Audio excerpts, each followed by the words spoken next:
দেখুন ভাইয়ারা, একটি গাড়ির নিচে আপনার একটি মোবাইল পইরা, ঠিক আছে, আঁকা বাঁকা এরকম ভাবে হয়েছে, তারপরেও কিন্তু আপনার মোবাইলটা কিছু হয় নাই। দেখেন আপনার আগের যেরকম আছিল এরকম ভাবে কিন্তু কাজ করতেছে। এটা হলো আপনার চাইনিজ মোবাইল। কার প্রতিমা কোন জায়গায় লুকিয়ে থাকে আজকের ভিডিও যদি না দেখতাম তাহলে কখনোই বুঝতাম না। উপরের ভিডিওতে দেখেন, ঠিক আছে, ওনার কিন্তু মাথার মাধ্যমে সমস্যা, এজন্যই আপনার কিন্তু রাস্তায় ঘুরে।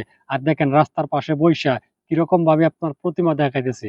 দেখেন ভাই, এরকম একটি প্রতিমা আগে কখনো আমি দেখিনি। চাইনিজরা, ঠিক আছে, সরকারের যে সিদ্ধান্ত নেয় সেই সিদ্ধান্তর বাইরে কেউ যাইতে পারে না, ঠিক আছে। আর যখন আপনার গ্রাহকরা যখন আপনার প্রতিবেদন নামে, ঠিক আছে, এখান থেকে সরানোর মতন তাদেরও বাও নাই।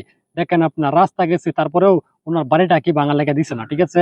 দেখেন ভাই, মালিক হলে একটা মেয়েকে ভালোবেসে, ঠিক আছে, মাথার চুলে দেখেন ভাই এরকম ভাবে নাম আঁকতেছে। দেখেন উনার নাম আর হলো গা তার ভালোবাসার মানুষের নাম। যদি মেয়েটাকে ভালো না বাসতে পারতো তাহলে কিন্তু এই নামটা কখনোই আসতো না। আর দেখেন ভাই তার কতটুকু আবেগ, মেয়েকে ভালোবাসে দেখে তার মাথার উপরে মেয়ের নামে কে বললো। দেখেন বন্ধুরা, একটা ফুল যখন আপনার প্রথমে তৈরি হয়, ঠিক আছে, একটা কলি থেকে কিভাবে হয়, আর আজকে দেখে নেন এরকম ভাবে, ঠিক আছে। যদি আপনারা ফুল যখন হয়, ঠিক আছে, তখন কিন্তু আপনারা দেখতে পারেন না। আজকে দেখে নেন এই ফুলটা কিভাবে আপনার কলি থেকে বাইর হয়। এই জন্য একটা কথা বলি কি জানেন, যে জামাই বউ যখন মিলাইবেন তাদের জুড়িটা এরকম ভাবে মিলাতে হবে যাতে মানুষে কিছু না বলতে পারে। আজকে দেখেন একজন মহিলা হলো গা আপনার 6 ফিট উঁচা, আর ছেলেটা হলো গা আপনার 24 ইঞ্চি। আর এখানেই দেখেন আপনার বউর যখন আদর যত্ন করব, তার কিন্তু আপনার মই লাগানো লাগতেছে। এটা কি আপনারা কাজটা ঠিক করছেন? ভিডিওটা শেয়ার করে দিন। বর্তমান সময়ে এমন পরিমাণে ঝড় তুফান হইতেছে, সবাই সবার জন্য দোয়া করবেন, ঠিক আছে ভাই। দেখেন উপরের ভিডিওতে, ঠিক আছে, ওনার কিন্তু ঘর বাড়ি নেই, এটার মাধ্যমেই তাকে। আর এখানে দেখেন আপনার একটি বাঁশের মাধ্যমে ধরে রাখছে যেন তার ঘরটা উড়িয়ে না নিতে পারে। দেখেন ভাই, দেখে অনেক কষ্ট লাগে। দেখেন ভাই, অদক্ষ মিস্ত্রির কারবার, ঠিক আছে। 25 ইঞ্চি গাঁথনি কি এইভাবে দেয়? আমার মনে হইতেছে কি জানেন, ওনাকে দেখানোর দরকার ছিল যে 25 ইঞ্চি গাঁথনি কিভাবে শুরু করতে হয় আর কিভাবে শেষ করতে হয়। অদক্ষ মিস্ত্রির কাজ দেখছেন এরকম ভাবে।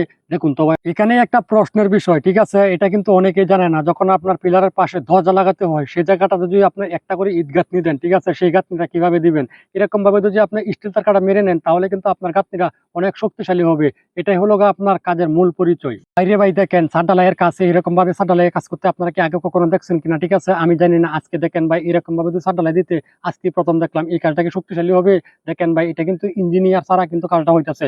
অদক্ষ মিস্ত্রি জীবনে তো ভাই অনেক ঘর বানছেন, ঠিক আছে, আপনার ফাউন্ডেশনের কাজ করছেন, ঠিক আছে, আর একগুলোকে আপনার টিন দিয়ে ঘরের কাজ করছেন, কিন্তু এরকম ভাবে আপনারা কয়জনে কাজ করছেন? উপরে ভিডিওতে দেখেন আপনার এখানে আপনার ইট দিয়ে কিন্তু এরকম ভাবে কাজটা করা হইতেছে বিশ্ববাসীকে দেখানোর জন্য। কি কথায় আছে না, যখন যৌবন থাকতে বন্ধু আমার পাশে থাকে না, তখন কিভাবে যৌবন জ্বালা মিটাতে হবে, ঠিক আছে। এটা হলো ভাই একটি দৃশ্য। দেখেন আপনার যৌবন জ্বালা মিটানোর জন্যই কিন্তু আপনার নদীতে গেছে, এখানে যৌবন জ্বালা মিটাবে। দেখেন পুরুষের কাজ কি পানি দিয়ে হবে? প্রকৃত একজন টাইস মিস্ত্রির কাজ যদি আপনারা দেখেন তাহলে কিন্তু আপনারা অবাক হয়ে যাবেন, ঠিক আছে। দেখেন আপনার কিভাবে ওয়াটার লেভেল করে তারপরে টাইস লাগানো হয়, আর এই নিয়মটাই কিন্তু আপনার সঠিক। যারা কিনা আপনার জানেন না তারা কিন্তু শিখে নিয়েন এখান থেকে।